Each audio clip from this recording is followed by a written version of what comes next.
Assalamualaikum warahmatullahi wabarakatuh. Perkenalkan, nama saya Diana Latifah Aryani dengan NIM 2902050018 dari Prodi Akuntansi Universitas Pancasakti Kampus D. Pada video kali ini, saya akan membahas materi yang berjudul neraca untuk memenuhi tugas ujian akhir semester mata kuliah analisa laporan keuangan yang diampu oleh dosen Bapak Edi Purwanto Eskom MM.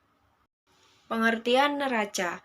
Neraca adalah laporan yang sistematis tentang aktiva, hutang, serta modal dari suatu perusahaan pada suatu saat tertentu.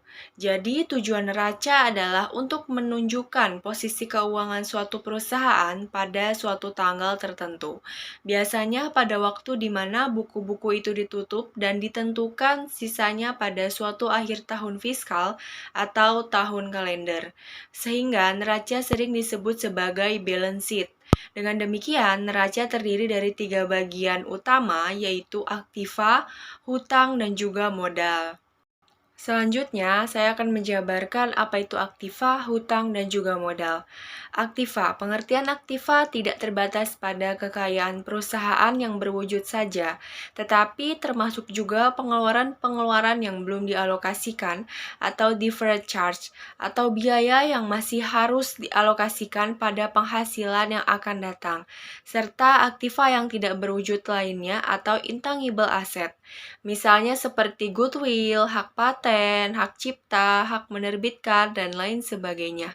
Yang kedua, ada utang. Utang adalah semua kewajiban keuangan perusahaan kepada pihak lain yang belum terpenuhi, di mana hutang ini merupakan sumber dana atau modal perusahaan yang berasal dari kreditor. Dan yang ketiga ada modal.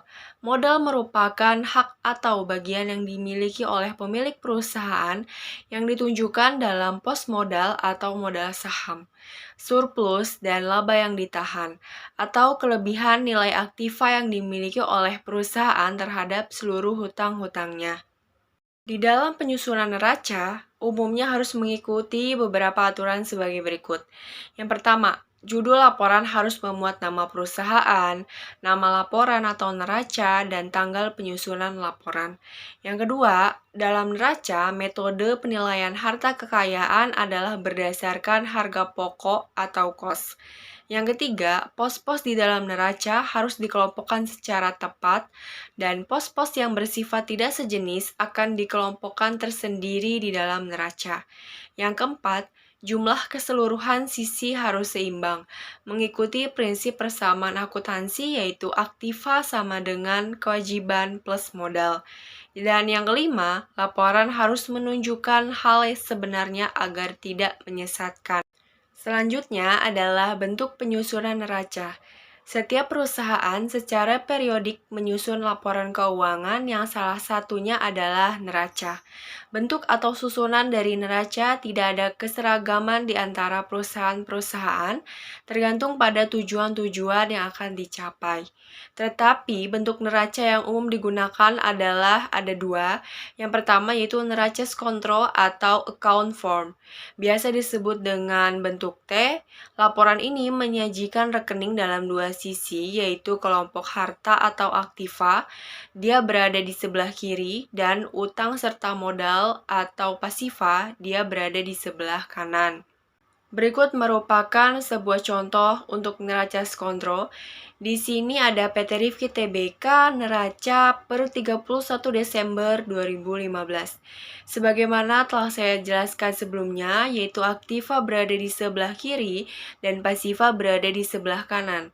Kemudian aktiva dikelompokkan lagi menjadi beberapa bagian. Di sini ada aktiva lancar yang terdiri dari kas, bank, surat-surat berharga, piutang, dan juga persediaan.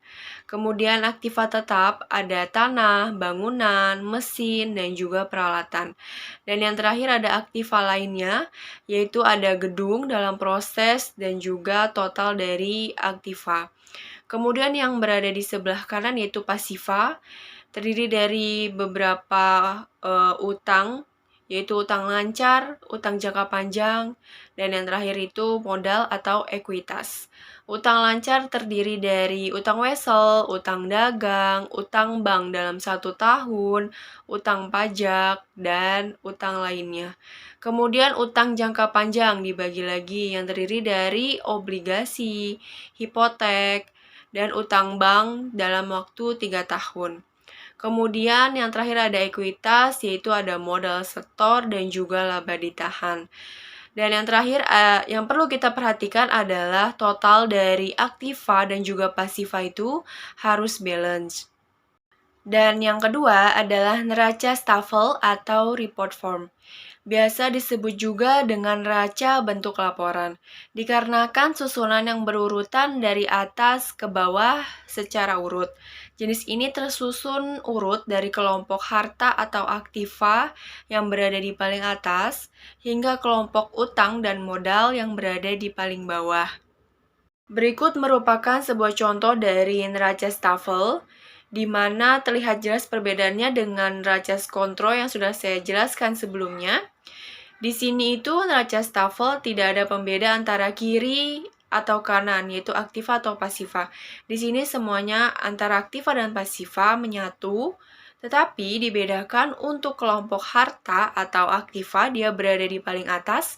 Di sini kelompok aktiva itu ada kas, piutang sewa tenda, perlengkapan, inventaris kantor, akumulasi penyusutan, kemudian sewa gedung dibayar di muka.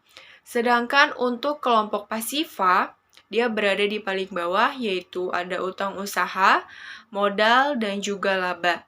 Kemudian perbedaannya itu, yang tadi tidak ada debit kreditnya, yang contoh Skontro, sedangkan yang Staffel ini ada untuk kelompok aktiva atau harta, dia berada di sebelah debit, kemudian untuk pasiva, dia berada di sebelah kredit.